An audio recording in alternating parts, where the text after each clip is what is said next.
All right, think we're ready to record on this beautiful Memorial Day?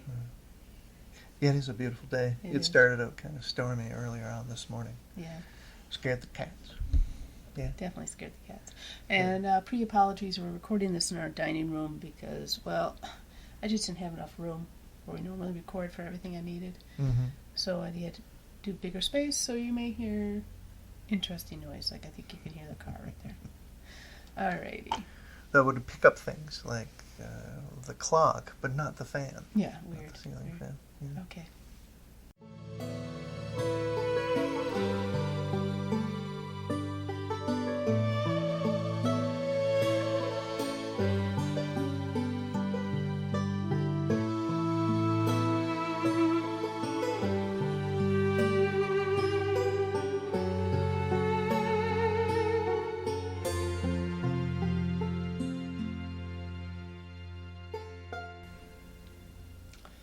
Welcome to Unearthly Upstate. This is Mari. And I'm Matthew. And today, in celebration of the fact that a lot of New York is starting to open up, we're still in phase one, which I'm not going to break it down for you, but just basically means everybody still has to wear the mask and they still have to social distancing. Things are slowly starting to open. And it's beginning of summer, so people want to go see places. And there is outdoor places were never closed in New York, except when they reach capacity. Some of the state parks would close once in a while. But this particular place we'll be talking about is considered a multiple use area. It has both private and state-owned land. Yes. If you don't want to believe in any of the supernatural things, there's another reason to be cautious when you go there. Uh-huh. But I think the caution, if you are cautious while you go there, it's well worth it. I was watching a lot of videos of people who visited this place, and it's beautiful. It's definitely on my list of places to see in the southwestern part of the state. And I'm talking about Zoar Valley. And where is Zoar Valley located? Zoar Valley, like I said, it's the southwestern part of the state. It's near the Allegheny area. This Zoar Valley is along the Cattaraugus Creek. Like I said, what I've seen, it's very beautiful. There's some folklore we're going to share about this place. One I found in Iroquois, Talking Animals and Medicine People by Michael Bastine and Mason Winfield, who we've used some of his stuff before. He's really good for Western New York folklore and that. The Cattaraugus Creek flows northwest through Gowanda and the Cattaraugus Reservation and empties into Lake Erie at Irving, 35 miles south of Buffalo. It branches to form the sublime Zoar Valley. The origin story of the Seneca Dark Dance is set in Zoar Valley, long associated with the Little People, and apparently all else paranormal. People say the valley hums at night as if it breathes. They talk about how hard it is to build roads through it. They talk about how hunters and hikers go missing in the valley, curiously and seriously lost. It took a full day and a massive search to find a group in 2003. They said they'd gone far into the park following other hikers who just disappeared. Other rescued report that trails and landmarks look completely different, and as if they'd been pixie-led, as the Brits would call it. Now, what is pixie-led? That is, you're walking in the woods and things start to change around you because the fairy are messing with you. The fae are messing with you. Oh, I see. So what this basically is saying that there is some sort of strange force in Zoar Valley. And the mention of people missing and the mention of people getting lost and deaths is the real reason why you have to be careful in Zoar Valley. There have been a lot of people who've died. One report I read at one time, there was a person would go missing once a week there. Mm-hmm. And we'll go into a little bit more, mundane reasons why this is happening. But you already see that this area, beautiful as it is, and it's great for like kayaking and whitewater rafting and fishing and hiking, it can be treacherous. That story about these hikers being led up, following these other hikers, I've heard that from other different sources, not just this one from the book Iroquois Supernatural, where they would try to catch up to these other hikers to get direction from them. That they would always say just out of reach, and if you did actually get to where they were, they would disappear. So it's kind of an interesting thing that other people reported that. Surprisingly, except for the reports of it humming at night, there's not many ghosts in the area. Probably because the Allegheny ain't that far away, and there's some major paranormal stuff in the Allegheny, which we will cover in a future episode. But they do share kind of the same area, the same tribes live there. I really wish I could have got a little more of the Native American lore of Zoar Valley. I do know... I was particularly interested in the Algonquin, the prehistoric peoples who were living in the region before the Seneca? The Seneca moved in, yeah. They had bone, stone, and wood tools, and that's how they got by.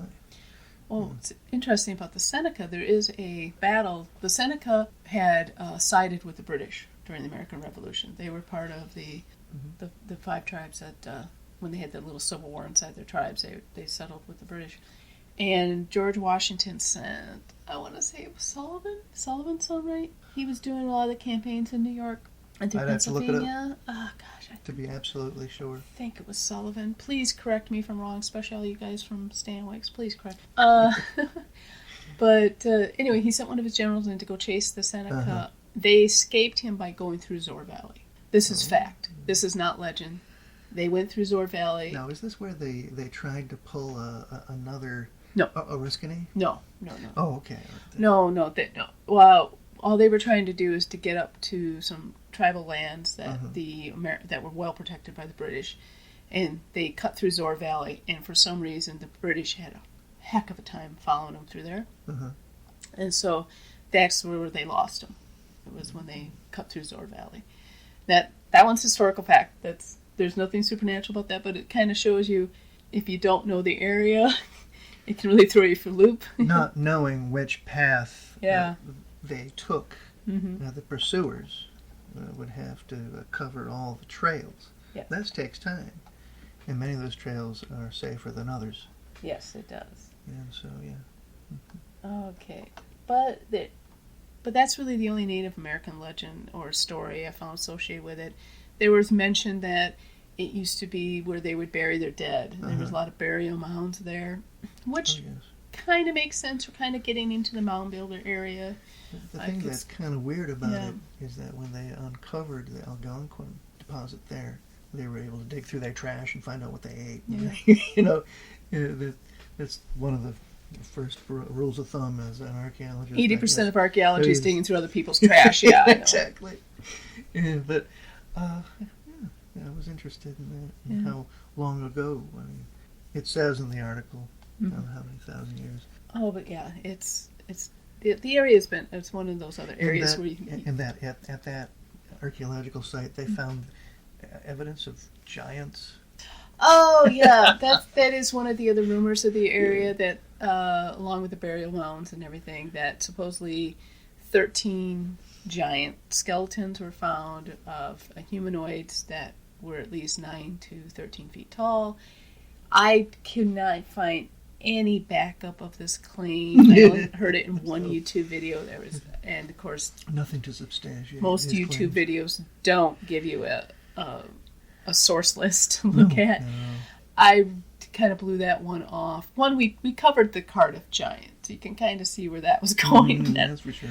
And two, a lot of these early claims of finding giants and finding proof that the Native Americans were actually a lost tribe of Israel from that time period up until the, I'd say even now, but really up until the 1900s. Well, it would be another significant find for those people in the burned over district. Well, we're talking pre-burned over district. Of course, yeah. It's really problematic because, one, it was archaeology to fit. They already had the outcome they wanted. They wanted to prove that this was a lost tribe of Israel, because how else would these people be here? Mm-hmm. So they would find, I'm using air quotes, find proof or alter the information they found to fit their narrative. So a lot of these people that go around and say this, or say that the mounds were not built by Native Americans, but by these giants. But by these giants, or this lost tribe, or basically tying it into the book of Genesis. Well, first of all, it does a disservice because, one, it totally does not acknowledge everything that the Native Americans had in this area at the time. And I'm talking about North America completely, and South America, of course, but mainly North Americans were here because we, for We're example, focusing on it. we went in, I cannot even think of the place. We went there last summer, but it was that Native American city. It was down by the Genesee Village. Oh, I know In that which one you're area. I talking cannot about, think yes. of it right now. Yeah, it was a city. It was not a village. This thing was immense, this location. Luckily, when the first fur traders and explorers came there, their first impression was, wow, this is a city. It wasn't like, well, they must have just took it over from this line. No. They're well settled. The first explorers in that really gave credit where credit was due. They realized that this There was... was agriculture going on around Yes. the surrounding area. Yeah, it was... Not just hunting and gathering. And that really wasn't too far from here if you think about it. I mean, it was northwest of where we're talking about. So we had very well established, not small little woodland villages that people always picture when they think about Native Americans. They get to have the wrong image. Yeah. But we had well established cities and trading post areas of these tribes. And Zoar Valley, of course, was part of this as well. That's why I'm very disappointed in not getting too much information on that kind of roundabout way. Information was spotty about the history of the region Yeah. and about the legends, and that there's next to nothing about these giants out there. I don't think the giants were part of the Native American legend. I think they were put there by people who had an ulterior motive for their report. So,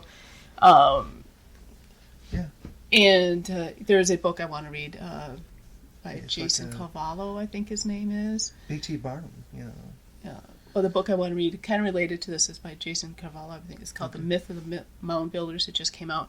It's on my to-read list.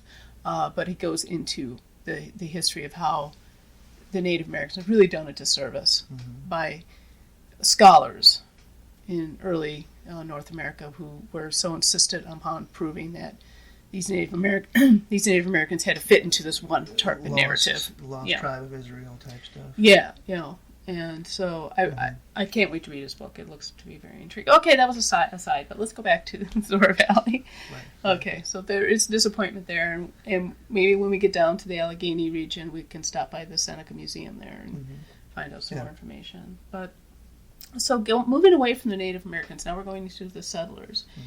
And there's a very interesting story. Now, there are two beginnings of this story, two curses to the story, but the outcome is basically the same. But I'm going to share the beginnings, which is pretty much the same. Most of the people who settled in Zoar Valley came from Vermont. And it was like a group of a handful of families, but they all knew each other, were all intermarrying, Keep that one in mind. Well... You're shortly going to find out what the subtitle for this episode ought to be: The Land That Lovecraft Forgot. But anyway, they find this valley and they name it Zoar Valley after Zoar Valley from Genesis. Most of the families were related to a family named Wright. And so the one Wright family had a house that was pretty close to the main road, so a lot of peddlers and travelers would stop in. They had like an impromptu... I wouldn't say it was a real inn, but they were open to visitors. And this one peddler stopped in, and he starts bragging about how much gold he has. Well, they go to kill him for his gold. And as he's dying, he curses them he says there'd be 9 generations you'd be deformed with claws, he claims, as they kill him. And then they find out he had like 1 gold piece. He just had a 9 pence and an extra button on him, basically. So... not only did they kill him for just a small amount of money, because they thought he was kind of bragging it up, but then next generation's born and you start seeing those claw deformities. I'm not sure. Have you ever heard of that sideshow freak, the lobster boy? Yes. Yeah. It was that type of deformity, which nowadays is fixed with simple surgery. They can, defuse the hands with surgery. And it is genetic. So once this started showing up in the families, it kept showing up. And how does this defect start showing up? Is it the result of inbreeding? I'm not sure. It's a genetic defect. Okay. So, you're dealing with a bunch of people who are closely related. And so that was one curse of these people, that they tried to kill this peddler. And these people the clawed people, from what I can see, I guess, really did exist. The pictures I found, I was a little suspicious on because they look like the same pictures I'd seen in a sideshow article. So I don't think the pictures I saw were really of the people that lived there, but there was enough historical record of people with claws that even if it was like 5 people or even 2 people, there were some people were being born with that deformity in the area. The other story goes, and you might know this one better than me, had something to do with a prostitute. Yes, she allegedly had syphilis. Yeah. And decided to settle Zoar Valley and, have some kids. And so, you started having these lobster handed people as a result of the syphilis. And so, then you have generations of people in this area who are being born with this. And it's very scary for everyone else. Yes. The Peddler's Curse was the most well-known one of the one I first told you about. In fact, that one became like national news in 1892. It was published, and suddenly it took, everybody knew about it nationally. And basically, that was it. They killed this poor peddler for a few gold pieces, and he cursed them. And that's how the curse began. Yes. And how many generations? He said 9 generations. It was only for... But some people said it was only for 3 generations, but still, it was, So again, conflicting accounts. So in the National Enquirer's heyday, they did an article called "The Town That Killed Itself." That article is hard to find. There is an article about the town that killed itself. It is about a German town in World War II. That's the one I kept running into, and I was looking up this one from the National Enquirer. And basically, it was that once these deformities came in, the people of Zoar Valley decided that they weren't ever going to have children again, and basically wiped themselves out that way. But then that's where the prostitute story came into. To expedite this, I wonder how many of them chose to take their own lives. Yeah. I don't think that's very sad. It won't really affect your life. I mean, there are people who had both their hands and their feet deformed. Expedite the end of the line. Sort of thing. Well, that was the National Enquirer. They also said 200 people. These are the places my mind goes to. This also the National Enquirer. 200 people were affected by this by a prostitute. I mean, it's far-fetched. But it probably reality is because it was such a close-knit area with such small genetic. With even 5 or 6 families there, it was a good chance that, this deformity was popping up once in a while. Yeah. So it probably did happen, but I don't think... another claim that there's a soul in the ground, afflicting. Yeah. Or is it inflicting? Inflicting. Harm on the locals. And then, we finally put there... I mean, there's still people who live in Zoar Valley because, like we said before, Zoar Valley has a lot of private land on it, too. Mm-hmm. But the town started to disappear mainly because they were trying to put a dam in there. And the dam would not take hold because of the reason that it's going to lead into the dangers of the area, the shale. Right. The 2 other cities in the area batted the idea down. Yeah. And then Zoar Valley was the last domino to fall in the decision not to build the dam because of that. Because the shale is so unstable. The shale is so unstable you can't build on it. Yeah. So, So those are that's kind of the weird story about Zoar Valley. Now, for the tragic truth of Zoar Valley, a lot of people have gone missing. A lot of people have died. And a lot of people remain missing? Yes. It's gotten better. It has? Okay, they've really worked on it. The people that manage the public land parts, and it's partly the state, and I think there's a conservatory that manages part of it too.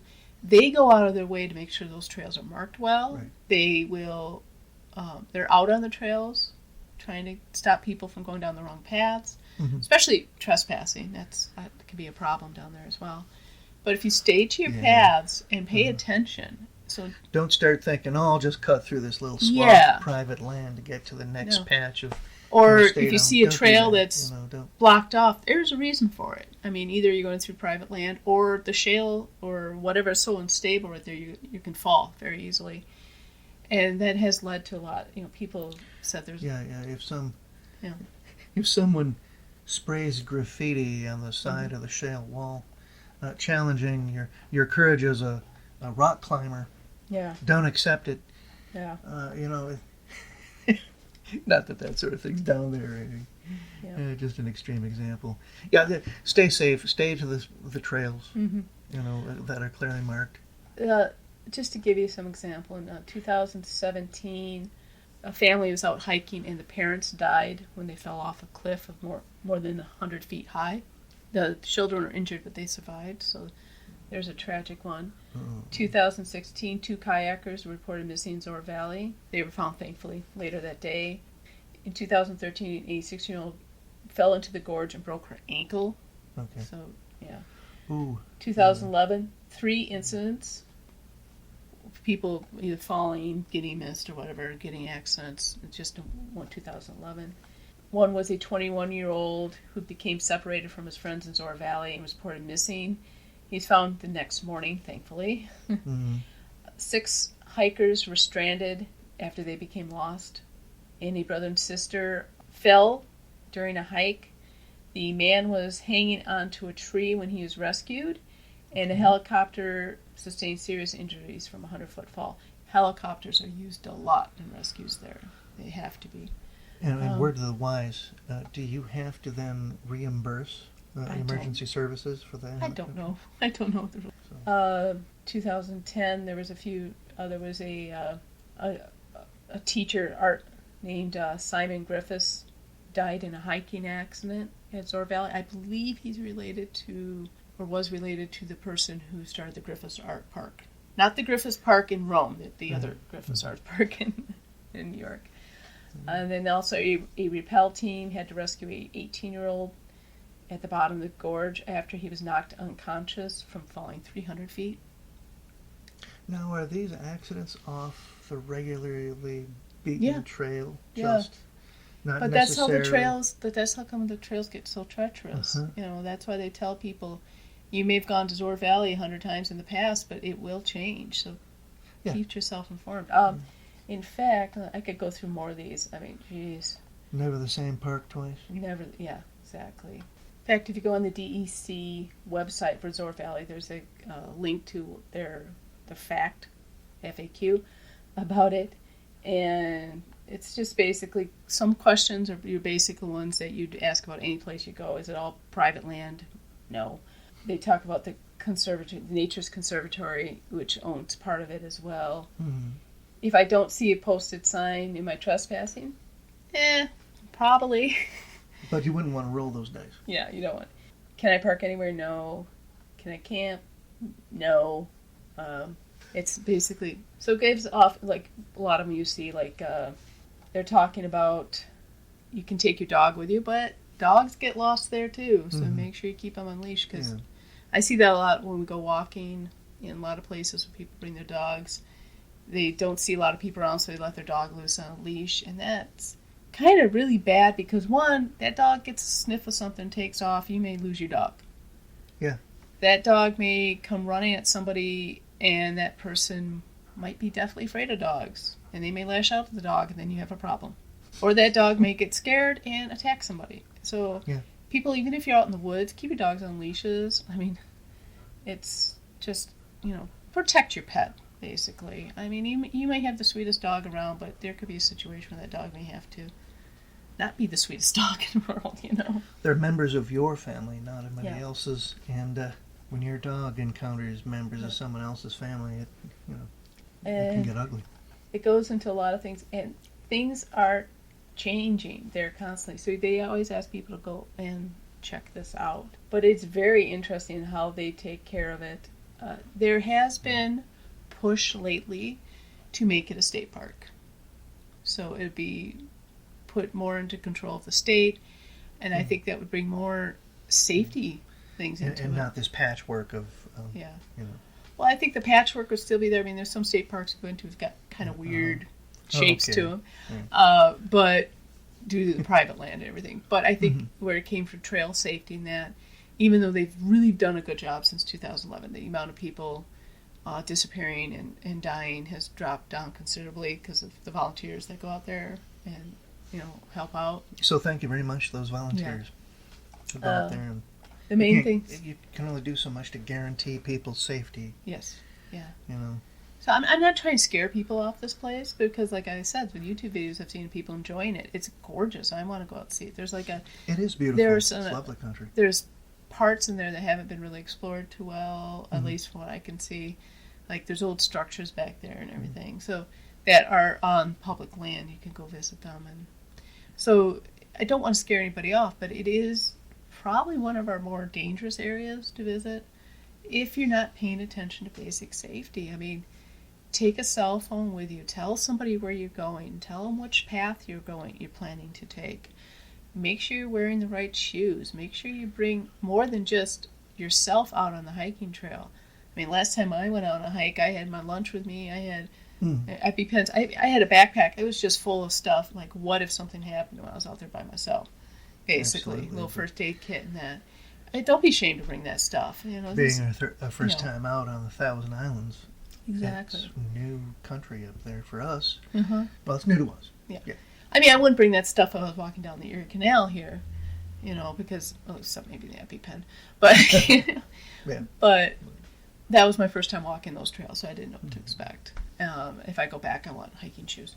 But, and with Zoar Valley, same thing. You're just common sense. If it tells you to stay away from the cliff edge, stay away from the cliff edge. I mean, we went up to Chimney Bluffs, a year or so ago. Standing on some of those edges, you're thinking, I'm on solid ground. And then you get a look later and you realize there's nothing underneath you but maybe 6 inches of soil. You take the trail that's below the trail you took from above, and you find out just how far all that dirt is hanging off the edge. So you talk about Zoar Valley, you've got unstable shale, and you can walk off to the edge and you hit that shale just right, that might loosen your fall and you fall. It's got some really good rapids in there too. Yeah. I saw some really good footage of people whitewater rafting, and these guys obviously had done it a lot. So watching them was kind of fun. But yeah, so it's kind of short and sweet, but that is Zoar Valley. I wish we had a little more of the supernatural aspect of it, but I think it's a good introduction to that part of the state. Yeah, absolutely. The Claw people are a very interesting side note into the Zoar Valley, and if you do visit, just take some common sense. It's worth it. It's worth it from what I've seen. It's definitely on my list when we get down to the western end.